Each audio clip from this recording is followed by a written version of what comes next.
La religión en el mundo mesopotámico domina todo y permanece más o menos inalterable hasta la conquista de los musulmanes. Hay similitudes con la cultura egipcia, si tú te puedes dar cuenta, basada, ¿no es cierto?, en principios de fuerzas de la naturaleza que se identifican con los dioses. El dios del agua, el dios del cielo, el dios de la tierra. Entonces, si tú te das cuenta, hay similitudes. Por supuesto que tienen que haberlas, están cercanos y sin lugar a dudas son culturas que en algún momento se asocian mucho porque ambas desarrollaron la agricultura. Y como la agricultura era la actividad más importante, obviamente que los dioses que podían entregar esa cultura en zonas particularmente desérticas, es decir, en zonas donde era muy difícil desarrollarse, para ellos fue trascendental crear, ¿no es cierto?, esta cultura de dioses de la naturaleza, porque a ellos le ofrecían su trabajo y a ellos le pedían que le entregara agua, que le entregara la vitalidad del sol, etcétera. ¿Ya? Posteriormente, ¿no es cierto?, se van configurando nuevos dioses. La gran diosa Inanna, como dice ahí, que más tarde se va a identificar con Ishtar, va a ser la diosa más venerada. Siempre recuerda que en la cultura, a pesar de ser politeísta, recuerda que politeísmo significa una cultura que tiene varios dioses, siempre va a existir un dios central, la figura de alguien que tiene, digamos, un poder especial sobre el resto. ¿Ya? Entonces, desde esa perspectiva, tú tienes que tener claro que la religión mesopotámica también es politeísta, asociado al culto de lo que eran las fuerzas de la naturaleza.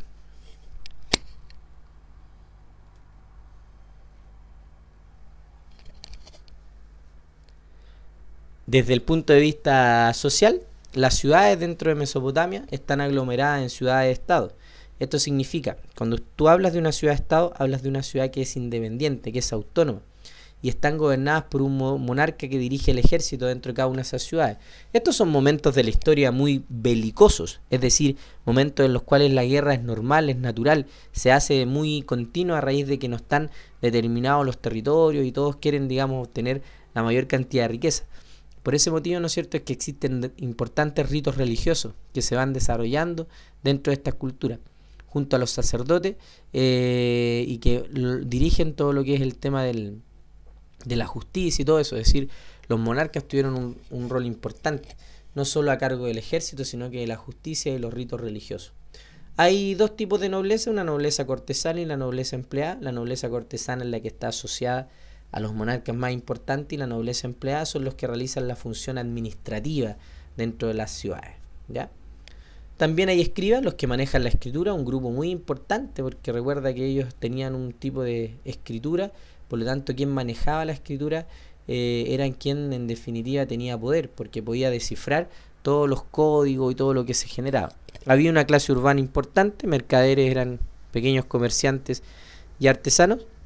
Y existió una legislación muy importante. Lo más importante de esta cultura es el Código de Hammurabi, ya que de época babilónica, ¿no es cierto?, que se empezó a desarrollar, y no voy a profundizar en el tema porque es un trabajo de investigación que tú tienes que hacer, pero te adelanto que fue uno de los primeros, una de las primeras leyes que existió escritas dentro de la sociedad, digamos. Así que para que ¿entiendes? Hasta antes del Código de Hammurabi, normalmente las leyes eran consuetudinarias, es decir, las leyes se transmitían vía oral.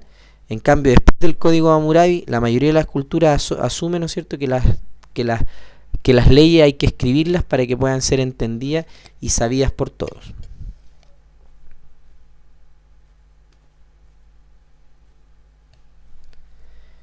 Desde el punto de vista artístico, la producción, ¿no es cierto?, que se desarrolla en Mesopotamia tiene una serie de características, géneros o categorías. El culto, ¿no es cierto?, hay formas tradicionales, a fenómenos de la supervivencia, junto con componentes religiosos y hasta mágicos de los modelos. Es decir, tú puedes ver en Mesopotamia una figura asociada al trabajo agrícola y puedes ver una figura asociada al culto al dios más importante de Mesopotamia. Es decir, la producción artística va variando desde cosas muy relevantes hasta cosas, digamos, que son un poquito más comunes. De todas maneras, el valor de la civilización mesopotámica radica, ¿no es cierto?, en que fueron capaces de entregar una serie de elementos arquitectónicos, una serie de elementos pictográficos, es decir, pintaron muchas cosas interesantes, como te digo, algunas con un sentido práctico, otras con un sentido un poquito más religioso. Y sobre todo el gran aporte de la cultura o civilización mesopotámica va a ser el Código de Hammurabi, es decir, ese como primer manual legislativo, el primer texto, digamos, por decirlo de alguna manera, jurídico. Sería la primera constitución que existió en alguna parte. Entonces, desde esa perspectiva, obviamente son una civilización muy importante.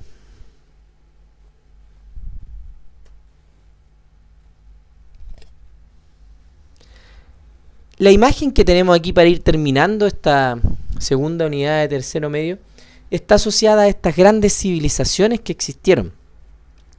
Si tú ves ahí, África, en el norte de África está la cultura que nosotros entendemos como la cultura egipcia. Posteriormente tenemos el desarrollo, ¿no es cierto?, lo que es la cultura mesopotámica, ahí en color azul. También tenemos la cultura, ¿no es cierto?, que se desarrolló, ¿no es cierto?, en la zona de la India, ese color, ¿no es cierto?, fucsia que aparece ahí. Y también tenemos la gran cultura y civilización milenaria que es la civilización china. Sin dejar de lado otros imperios importantes como el imperio bizantino, el imperio persa que se dan en la zona del Mediterráneo, la cultura griega posteriormente. Quiero que hagamos un recuento entonces. El gran inicio de lo que es la civilización histórica, entonces nosotros para hablar de la civilización histórica occidental, nosotros hablamos de Mesopotamia, color azul, y de la cultura egipcia, color amarillo. Las otras culturas corresponden, digamos, a lo que es la civilización oriental, la civilización china e india, ¿no es cierto?, con el budismo y con el hinduismo. Pero la otra parte, ¿por qué es importante hablar de Egipto y Mesopotamia? Porque son de la parte más occidental. Después toda la civilización, todo lo aprendido por la civilización egipcia y mesopotámica va a ser tomado por griegos, por romanos y posteriormente cuando los españoles ya mucho tiempo después van a llegar a América, van a traer esas tradiciones. Por eso que es importante entender que estas son las primeras civilizaciones de lo que nosotros conocemos como el mundo occidental. Ojo con este mapa porque después sobre este mapa vamos a tener que hacer un trabajo de investigación de las grandes civilizaciones y las grandes culturas. Espero que estén muy bien. Hemos trabajado Egipto y Mesopotamia como las grandes primeras civilizaciones de nuestra cultura occidental. Que estén muy bien. Nos vemos en una próxima oportunidad.